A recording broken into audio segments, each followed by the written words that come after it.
হাফিজুর ভাই, কি অবস্থা? ভালো আছেন? হ্যাঁ ভাই, আমি ভালো আছি। ভালো আছেন? ওকে, আপনার কি সমস্যা হয়েছিল? ভাই আমি এখানে রেজাউল ভাইয়ের দোকান থেকে টাকা ছাড়ছিলাম ভাই, আজ থেকে প্রায় 4 মাস আগে। কোন রেজাউল ভাই? এই যে রেজাউল মাতুব্বার, নেপোলি সেন্টারে, বাংলা নেপোলি সেন্টারে।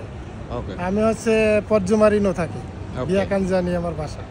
ওকে, তো এই 4 মাস আগে আমি টাকা ছাড়ছি, টাকাটা আমার বাংলাদেশে যায় নাই। সেই টাকার জন্য আমি অনেকবার দোকানে আসছি, ঘুরছি, কিন্তু ওই ভাই আমার দেখলে বারে রাগ করে। ভাই আমি টাকা দিয়ে দিছি, আপনার টাকা না গেলে আমার কিছু করার নাই, কোম্পানির সাথে আপনি বোঝেন কেন। আচ্ছা, কবে হচ্ছে আপনার এই টাকাটা ছাড়ছিলেন? আগস্টের 24 তারিখ। হ্যাঁ, আগস্টের 24 তারিখ। ঠিক আছে, ওকে। এখন সমস্যাটা মূলত কি হয়েছিল? সমস্যা, আমি এখানে ফার্স্ট টাকা ছাড়ছি, ওকে, অ্যাকাউন্ট করছি নতুন, তারপরে ভাই টাকা ছেড়ে দিয়েছে, সব কিছু আমার ঠিক আছে, আমি অ্যাকাউন্ট নাম্বারও ঠিক দিছি, টাকাও ঠিক দিছি, কিন্তু এই টাকা আমার যায় না।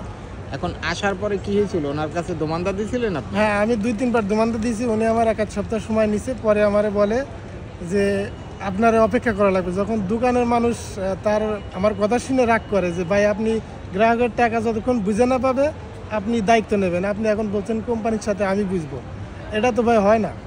আপনি যতক্ষণ না এই ব্যক্তি টাকা বুঝে না পাবে আপনার দায়িত্ব আপনার নিজের। এখন আমি কি কোম্পানিরে চিনি না কোম্পানি আমারে চিনি? টাকা তো আমি রেজাউল ভাইরে দিছি, এখন তার 2 টাকা লাভ আছে, সে ঠিক আছে, আমিও তো টাকা দিছি, এখন তো আমি কোম্পানি চিনবো না। ওকে, এখন আপনি যে টাকা পাঠাইছেন বা অথবা টাকাটা পাওয়ার জন্য আপনি যথেষ্ট ঘুরতেছিলেন? যথেষ্ট ঘুরতেছি ভাই। কতদিন যাবত ঘুরতেছিলেন? এই যে গত 4 মাস ধরে আমি প্রায় ঘুরতেছি। এখন টাকাটা পাইছিলেন না পান নাই? এতদিন তো পান নাই। এতদিন পাই নাই, কিন্তু এখন কি পাইছেন? এখন আপনার মাধ্যমে ভাই, আমি এক ভাইয়ের মাধ্যমে আপনার সন্ধান পাইছি, এই 2 তারিখে আসলাম, সেদিনকে হয়তো হাতের সময় ছিল না, আজকে আমি টাকাটা পাইছি ভাই। কত টাকা ছিল? কত টাকা? 354 টাকা। 355 টাকা আপনি পাঠাইছিলেন, এখন তুলতে গিয়ে 1 টাকা ওরা ফিস কেটে দিচ্ছে, তাই না? ফিস কেটে রাখছে, চার্জ কেটে রাখছে 1 টাকা। ওকে, যাই হোক, এখন এই যে টাকা আপনি তুলছেন, সমস্যার রিসিপ্টে দেখান, কোনটায় প্রথম ছয়? এটা হচ্ছে সমস্যার আমার আগের রিসিপ্ট। ওকে, আর বর্তমানে আমি আজকে টাকা হাতে পাইলাম ভাইয়ের মাধ্যমে, ভাই আমাকে যে সেই নতুন রিসিপ্ট এটা।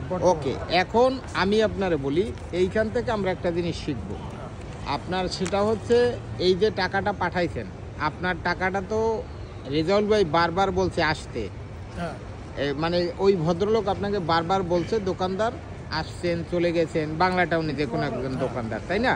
বাংলা টাউনে একজন দোকানদারের কাছ থেকে আপনি টাকা ছাড়ছিলেন, এখন সেই জন্য 2-3 মাস ঘুরছেন। এখন যে কোনো কারণে আপনাকে উনি দুর্ব্যবহারও করছেন। দুর্ব্যবহার করছে, বলছে আপনি কোম্পানির সাথে বোঝেন, আমি কোম্পানির সঙ্গে কথা বলতে পারি না, আমি কোম্পানিতে চিনি। ওকে, এমনকি সে লাস্ট বলেছে যে যখন মানুষের কাছে সে দেখছে যে আমার দোষ, যেহেতু ভাই টাকা দিছে, টাকা যায়নি, সেহেতু আমার কাছ থেকে বুঝে নেবে, তখন ওই ভাই বলে অপেক্ষা করা লাগবে। অপেক্ষার ভাই একটা লিমিট আছে। কতদিন বলছিল? হ্যাঁ, বলছে 5 মাসও লাগতে পারে, 6 মাসও লাগতে পারে, নাও যাইতে পারে, এটা আপনি কোম্পানির সাথে বোঝেন। আমার টাকা তো দরকার দিয়ে দিছি, ওনার কোনো দায়বদ্ধতা না, ওনার কোনো দায়ভার নাই।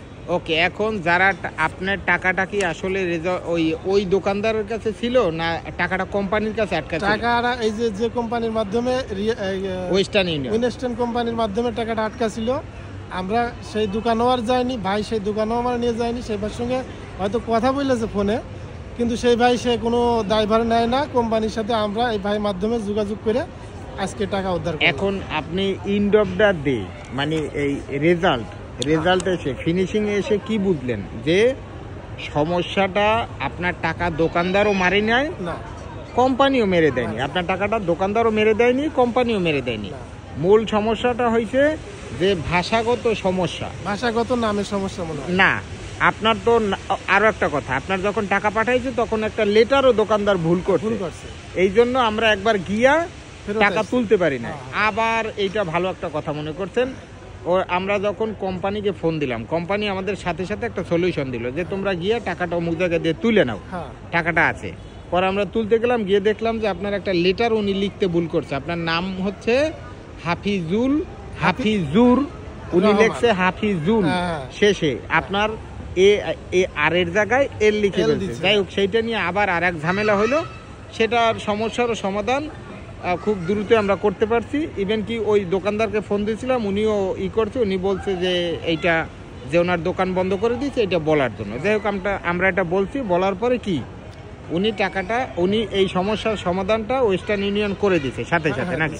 আর ওয়েস্টার্ন ইউনিয়ন এই বিষয়ে যথেষ্ট বিনয়ী ছিল, তারা খুব সাহায্য করছে। কিন্তু এখন আমরা যেটা বুঝতে পারছি যে এই 2-3 মাস যাবত আপনি ঘুরতেছিলেন, এই 3-4 মাস, প্রায় 4 মাস, হ্যাঁ প্রায় 4 মাস যাবত আপনি ঘুরতেছিলেন, কোনো সমাধান পাননি। কিন্তু আপনি তো কেস করতে চাইছিলেন দোকানদার, আমি আপনার নিষেধ করছিলাম যে বাংলাদেশি হিসেবে এগুলো দরকার নেই, ঠিক কিনা? ওকে, যাই হোক, এখন ফিনিশিং এর আমরা বুঝছি, টাকাও ফেরত পাইছি, আর মাঝখান থেকে যে ঘুরছি বা আসছি এটা হচ্ছে অহেতুক একটা ফালতু, মানে অহেতুক টাইম স্পেন্ড। এটা কেন না পাইলে আমি টাকা কখনোই আমি পাইতাম না, এটা আমি একবার 100% গ্যারান্টি দিয়ে কইতে। যাই হোক, এখন হচ্ছে আপনার এই জন্য আমরা সমস্যার মূল যে সমস্যাটা ছিল সেটা হচ্ছে ভাষাগত দক্ষতার কারণে। ওই দোকানদার, ওনার ভাষাগত দক্ষতা ভালো না, উনি জানে না যে কোন সিস্টেমে কিভাবে আপনার কোম্পানির সাথে কমিউনিকেশন করতে হয়। কোম্পানি কথা বললে বা উনি কথা বললে কেউ বুঝে না। এই সমস্যার জন্য আপনি 4 মাস যাবত ঘুরতেছিলেন, আর এইটা অনিশ্চয়তায় ছিল, ঠিক কিনা? ওকে, যাই হোক, কোনো বাংলাদেশি ভাই যদি এই ধরনের কোনো সমস্যায় কখনো পড়ে যে বাংলাদেশে আপনার ব্যাংকে অ্যাকাউন্টে টাকা দেয়নি, তাহলে হচ্ছে ওই ব্যাংকিং কোম্পানি অথবা যে এজেন্টগুলো আছে যারা হচ্ছে টাকা পাঠায় বা যাদের মাধ্যমে আপনি পাঠাইছেন, এজেন্ট না, যিনি মূলত যার কাছ থেকে পাঠান উনি না, মূলত যেই কোম্পানির মেইন হেল্পলাইন, ওইখানে ফোন দিয়ে কথা বললে তারা সাথে সাথে এটার সমাধান দিয়ে দেবে। অথবা আপনারা যারাই এই সমস্যায় পড়েন, আজকে থেকে আপনি বলবেন হয় দোকানদারকে, এজেন্টের কাছে ফোন দিতে, কারণ অনেক দোকানদার থাকে দক্ষ না, যারা ভাষা বুঝে না তো ভালো, তাই উনি হচ্ছে আপনার এরকম আপনার মতো ঝামেলায় ফেলায় লোকজন, যেহেতু উনি ভাষা বুঝে নাই বিধে আপনার এতদিন ঘুরতে হয়েছে, ঠিক কিনা? এখন যাই হোক, এই সমস্যায় কেউ পড়লে আপনার সবাই কোম্পানির হেল্পলাইনে ফোন দেবেন, তাহলে ওরা আপনার সমস্যার সমাধান দিয়ে দেবে। হেল্পলাইনে ফোন দিয়ে বলে দেখান আপনার এই রিসিভের যে নাম্বারটা থাকবে, এই নাম্বার দেখাবেন, তাহলে ওনারা বলে দিবে যে এই সমস্যা। এই যে এরকম নাম্বার থাকলে আপনারা কল দিয়ে কথা বলবেন যদি আপনারা ভাষা জানেন। না, এরকম না, এটা আপনার হচ্ছে টাকার নাম্বার, কিন্তু ওই দোকানদারের কাছ থেকে হেল্পলাইনের নাম্বার নেবে, তারপরে হচ্ছে সেখানে ফোন দিলে ওরা বলে দিবে। এখন যাই হোক, আপনি ইনডপটা দেয়, আপনি খুশি? খুব খুশি ভাই, খুবই খুশি, কারণ আমি 3-4 মাস পরে এই টাকা তো আমি ছাড়েই দিচ্ছি, আর পাওয়া সম্ভব না, খালি ভাই সাহসে টাকাটা আমি পাইলাম। এই ভাই ছাড়া আমার মনে হয় আরো বাঙালি ভাই হয়তো ভাষা জানে, কিন্তু এরকম দক্ষতা কারণ নাই। আচ্ছা, আপনি কোথায় থাকেন? আমি এখন বিয়াকাঞ্জানি থাকি, পদ্মমারিনের কাছে। ওকে, যাই হোক, আপনার জন্য শুভকামনা রইল, ভালো থাকবেন, ধন্যবাদ। ওকে।